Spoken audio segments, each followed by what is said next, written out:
pertama saya bersyukur kepada Tuhan karena saya vaksin pertama 1 bulan yang lalu, dan hari ini vaksin yang kedua, ada yang vaksin terakhir. Sampai dengan tadi saya vaksin itu, saya pikir saya harus duduk setengah jam lagi, ternyata tidak perlu lagi. Dan menurut saya setelah saya vaksin pertama 1 bulan lalu itu, saya tidak ada tanda-tanda gejala kesehatan saya terganggu apa tidak ada. Bahkan semakin segar. Itu yang saya alami vaksin pertama. Jadi isu-isu di media sosial segala macam itu menurut saya itu tidak menjadi fakta lah. Jadi itu biasalah, orang bilang medsos itu biasa.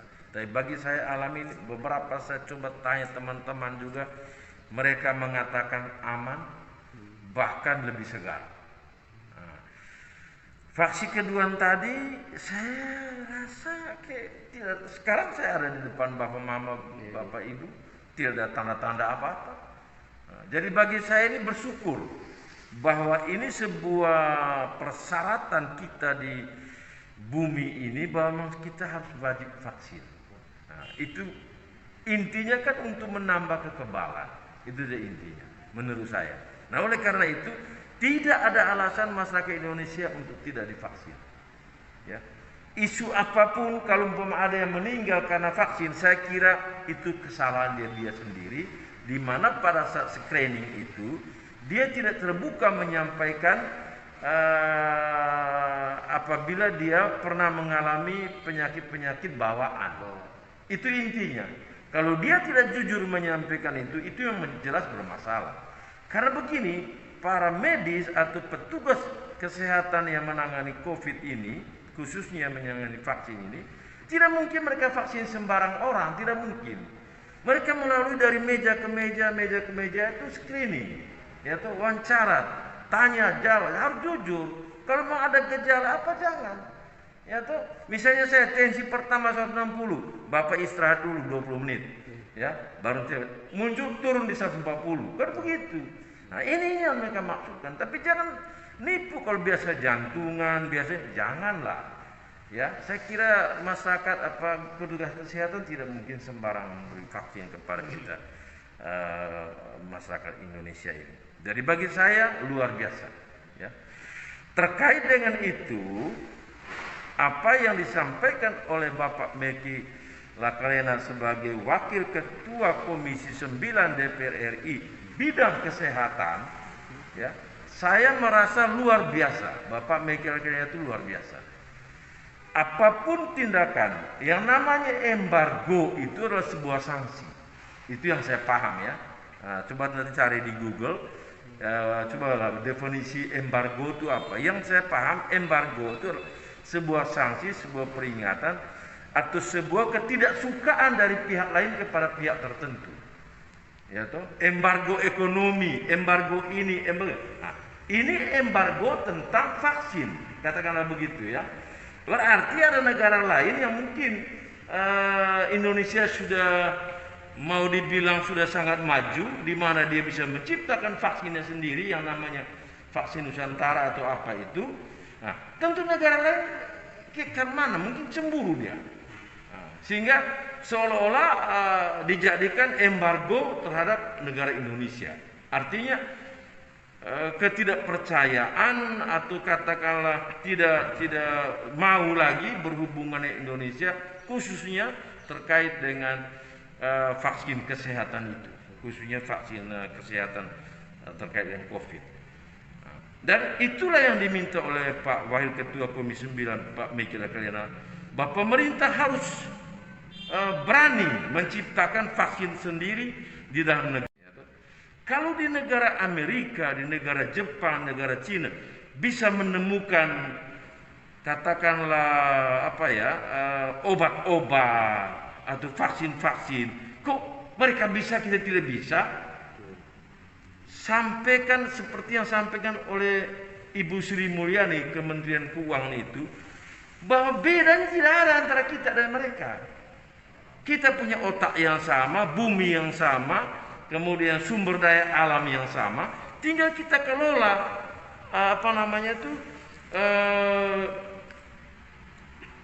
anugerah Tuhan yang Tuhan berikan kepada kita untuk menjadi hal-hal yang bersifat positif bagi manusia, termasuk vaksin ini. Nah, jadi selama ini awalnya dulu adalah profesi kesehatan, selanjutnya profesi apa lagi, mungkin profesi para pendidik, mulai dari dosen sampai dengan guru tingkat bawah. Nah, nanti lanjutnya apa lagi, mungkin kantor-kantor pegawai PNS seluruhnya, kemudian masyarakat dan seterusnya. Saya harap kalau bisa lebih cepat lebih baik. Jangan sampai baru habis selesai vaksin tahun depan. Ya toh? Nah, oleh karena itu, wacana awal bahwa bisa liburan mudik bulan Mei, Lebaran itu bisa dilaksanakan, ya sebenarnya bisa kalau umpama semua sudah vaksin. Tapi kalau pemerintah mau cabut kembali wacana itu, juga itu kewenangan pemerintah. Nah, jadi kalau memang tidak jadi lagi bulan Mei libur Lebaran, tidak jadi mudik, ya itu juga kewenangan pemerintah. Mungkin ada sisi-sisi tertentu pemerintah melihat bahwa masih belum bisa untuk lakukan liburan mudik Lebaran. Nah, tapi kalau memang semua sudah pada vaksin, saya kira tidak masalah. Yang kedua, saya ini kalau tugas luar kota selalu tusuk di hidung, ini capek juga. Ya toh, tusuk hidung kiri kanan.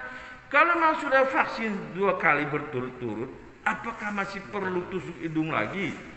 Atau istilah kita tuh antigen, ya toh? Nah, tes rapid antigen, apa itu perlu lagi? Belum lagi PCR yang tusuk di dalam mulut masuk tenggorokan. Wah, apa-apaan itu? Ya, kalau sudah vaksin, tunjukkan.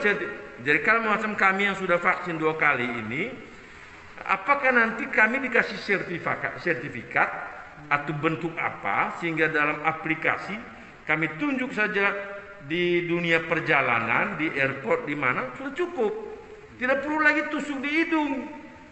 Jangan sampai tusuk terus ke depan, akan terjadi menimbul infeksi baru lagi. Nah, ini saran saya. Jadi kalau memang vaksin ini sudah dianggap cukup, ya tidak usah lagi lah, tinggal kita mainkan di aplikasinya di tiap-tiap perjalanan ya keluar daerah itu, tunjuk di aplikasi sama seperti aplikasi Ehat itu. Ya, kalau itu sudah oke, cukup gitu loh. Nah, daripada main PCR kemudian swab PCR kemudian rapid antigen, wah ini repot kita. Ya, menurut saya begitu. Ya kasihan masyarakat. Kasihan juga hidung saya, main tusuk-tusuk terus, tidak mengurangi hormat. Ya toh. Nah, dengan alat yang sama taruh tes bapak negatif. Ya toh. Nah, belum lagi ada satu lagi anuasia yang pakai udara itu. Nah, itu kalau bisa itu jauh lebih bagus.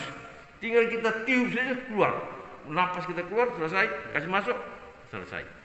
Itu kalau itu lebih bagus, ada itu lebih bagus lagi. Itu menurut saya. Mungkin ada harapan untuk masyarakat Kota Kupang sini tentang vaksin.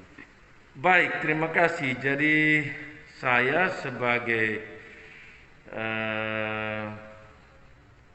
ketua fraksi Partai Golkar DPRD Kota Kupang, dengan ini menghimbau kepada masyarakat Kota Kupang agar kita terus melakukan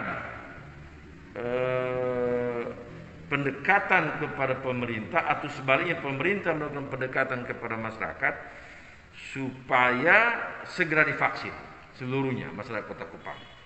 Nah, kembali kepada anggaran, kalau anggaran sudah memungkinkan semua divaksin, itu yang pertama. Dan saya harap kepada masyarakat tidak usah takut dengan vaksin.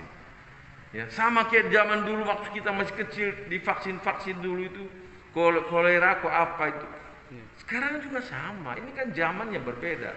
Zamannya vaksin ini yang terjadi, ini yang kita harus ikuti gitu. Karena pemerintah berbuat sesuatu tidak mungkin mencelakakan masyarakat, tidak mungkin ya. Harapan saya tidak usah takut dengan vaksin. Soal ada di media sosial, di media online menakut-nakuti itu biasa, tapi ternyata kan tidak menjadi fakta. Itu yang pertama. Yang kedua, Mohon pemerintah Kota Kupang juga harus lebih fokus penanganan atau pengalokasian anggaran ya ke depan, ya toh, apakah nanti kami Kota Kupang lakukan penganggaran lagi untuk di anggaran perubahan atau refocusing anggaran melalui perwali, silakan ya, silakan, tapi kami sebagai anggota DPR harus diberitahu dengan mekanisme yang terjadi. Ini himbauan saya. Jadi kalau semua Kota Kupang sudah vaksin berarti selesai, Kota Kupang sehat. Ya, saya lihat hari demi hari sudah semakin turun dan tidak lagi sirene-sirene dalam jalan di Kota Kupang tentang pengiriman jenazah ke Fatukoa. Saya kira hari demi hari sudah menurun. Nah, oleh karena itu data yang teman-teman yang duduk di Satgas Covid Kota Kupang terus munculkan data di media sosial supaya kita bisa ikuti terus. Tapi yang saya paham sampai hari ini nampaknya sudah angkanya menurun. Ya, kita bersyukur itu. Gitu.